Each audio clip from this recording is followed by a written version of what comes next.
normally do my reading wrap-ups for the month a little bit differently, but I only read 3 books this month because they are chunky children.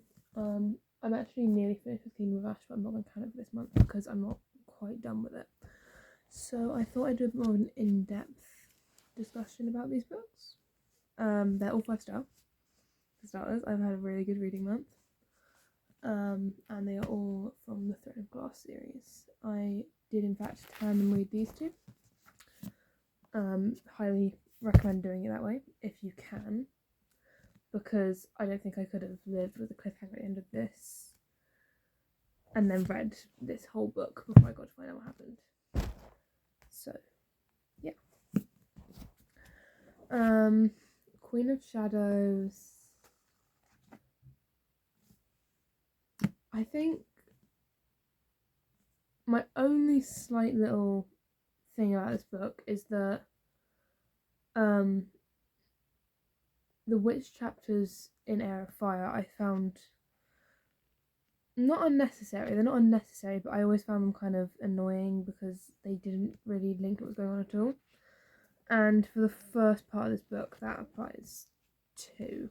But I think around halfway through, they start merging together, and it gets good. It's really, really good. There's a big battle at the end, and it's one of the first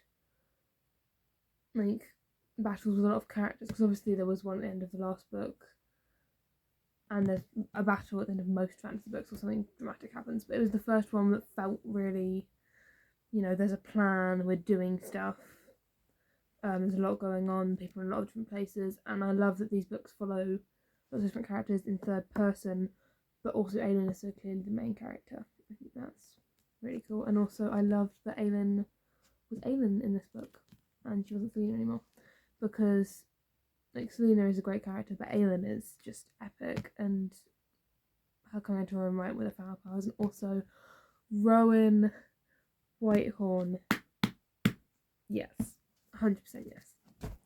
Then I'm gonna do Empire of Storms first, but I might just mix it Tower of Dawn because, like I said, I tandem made them. This book was amazing. It was so good. I loved Aladdin Lorcan's storyline. That was really, really good. Obviously, love Rowan and Aelin, always will. I think Rowan is my favourite. Rowan or Lorcan, probably my favourite Sarah J. Maas man. It's Rowan, Lorcan, and Cassian. They're all up there. And yeah, I mean, it's beautiful. The ending broke me a little bit, just a little bit. I was crying quite a lot. This book made me feel a lot of emotions. Yeah, it was really, really good. I'm having that thing where I know it was amazing, but I'm struggling to remember any plot points, but I don't want to spoil anything also. The romance is on point. The fantasy is on point 100%. There is a lot of storylines going on in this book, and if you tandem read, it can take a little while to get back around to the storyline, and Sarah always leaves you on a cliffhanger. But I don't dislike that because it kept me really interested, and it meant that I was reading a lot. I didn't get to that many books this month, but it wasn't for lack of reading, it was just or lack of wanting to read, it was because of lack of time, and also they're really big. I still read, I think, 2,000 pages odd. They're really, really big books, but 100% worth it. Do not let that deter you. And if you're trying to get into reading longer books, I recommend these. And then we come to Tower of Dawn, and this book was just what I need right now. Kale's journey with his disability is absolutely amazing. It's so good. The way that, obviously he does, spoiler, he does heal, and then he kind of loses some of that healing, not completely, but a little bit, and he kind of realizes that it was never the disability or the chair or the cane or his limp that was holding him back. And I have a limp, which is also something about this book. allied in this book having a limp, and they never hold it against her. Yes, I love it. I love it. But I have a limp, and Kale's journey to kind of like accepting his disability was really good.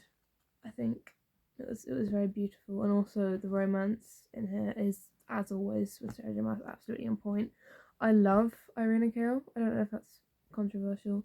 I also love Sitark. I think I went with Sitark. I'm not sure how we're pronouncing it, but that's how I'm pronouncing it. And Nezudin. I love their relationship as well. And there were a couple of tearjerker moments in here too. And I absolutely love that we are flying, because anything where I can fly, I love the Wyvern. I'm not the biggest fan of the witches. I think I am more now in Heir of Fire, not Heir of Fire, Kingdom of Ash. But I don't think like they're far cry from my favourite characters, but I do like them. But something about the Rux, just like that struck a chord with me, and it was more like the freedom of flight more than the Wyvern. I don't know why, but yeah, it was everything I wanted and more from a book, really. Suspense, mystery, fantasy, romance. It was beautifully crafted. I cannot recommend this series enough, and I have jabbed on about it for a very long time, but I hope you give it a chance, give it a read. I know it's long. I've been reading it for a long time. But yeah, it's 100% worth it, and I don't think I'm ready to let go of these characters, honestly. I have 200 pages left of Kingdom of Ash, and I'm not ready to be done. I kind of just want to finish that book and then read them all again, because I'm not ready to let these characters go. I think that's kind of a really good story, so yeah, 5-star. It's been a 5-star kind of month. It's been amazing. So yeah.